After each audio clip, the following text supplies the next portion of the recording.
What if your son was charged with assault and use of a gun in Florence, South Carolina? What would you do? I'm Greg McCollum, attorney and founder of the Complete Legal Defense Team here in South Carolina. Let me tell you a story about, I'll call him John. John's father came to me and said, I want to talk to you about defending my son John. He's a young man. He's just starting his life. He's got a bright career ahead of him. He's a very good kid, but he's been charged with a serious crime. It turns out that what he was charged with had been all over the news.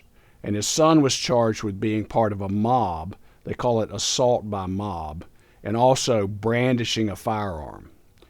When I met with the father, I asked him, I said, listen, this happened some time ago. I happened to see some of this in the news, and it's been a year and a half. And, you own a business, you own a house, you're affluent. I'm just surprised that you haven't hired a lawyer to represent your son John before now. And he told me, he said, listen, Greg, I went to some other lawyers.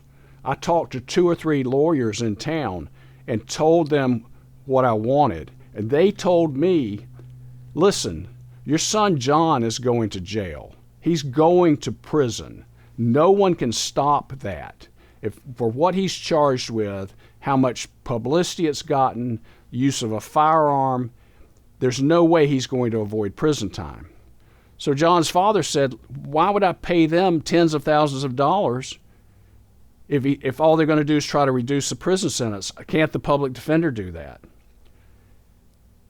And even though I'd seen the stuff in the news, I hadn't really followed it. So I started talking to him. I started talking to John's father about the case.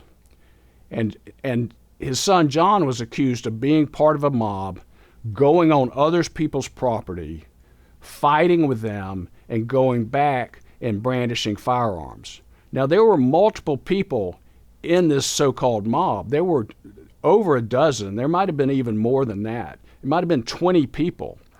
And what I learned was that his son John had never even gone on the property. His son John was in John's truck, parked across the street, even down the street.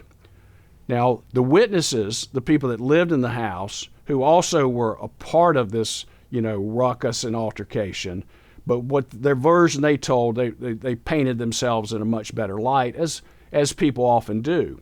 But one of the things I noticed about it was that none of the participants, none of the people that were charged, none of the people that pled guilty, none of the people who gave statements to the police ever claimed that John went on the property. The only people that claimed he went on the property were the so-called victims, the people that lived in the house. And they said that he was the one that did it. Now, I knew in these kind of chaotic situations where you have a lot going on, you have a lot going on, and it's dark, and people can't see, and they don't know what's going on, and they haven't given a description that's accurate. They can't tell what he's wearing. They can't really describe the weapon. They can't do any of that. And there were some other parts of the case, which I just know from experience, that something like that is not going to hold up in court. So we started defending John and went to the prosecutor, as we often do, and we laid it all out. We said, you don't have evidence that he did this. He, in fact, didn't do it. Here's who he is. He's not that kind of kid. He's a good kid. He does well in school. He's got a bright future. His family cares about him. Then again, the prosecutor, he wasn't buying it. He had made up his mind. John was the last person to prosecute, and he was going to trial if we didn't plead him guilty to the felony of assault by mob and brandishing or pointing a firearm. Well, we did that. We went to trial. We weren't going to sacrifice John's future. We were committed to defending him.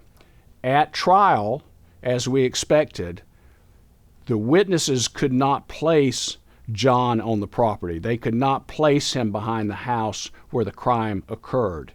In fact, as we got into the logistics of it and their sight lines, They couldn't even say which way he came around the house, because on one hand they said he came around, from the left side, but their testimony didn't hold up. So then they switched it to where he must have come around from the right side. And it was unbelievable. And the reason it was unbelievable is because they did not see what they claimed to have seen. So we tried the case. There's no evidence whatsoever that John ever went on the property. The witness's testimony did not hold up, and John was found not guilty. So he's not guilty of assault by mob, not guilty of brandishing a firearm, and he got his life back. This is something that we do at the Complete Legal Defense Team. At the Complete Legal Defense Team, we defend very serious cases.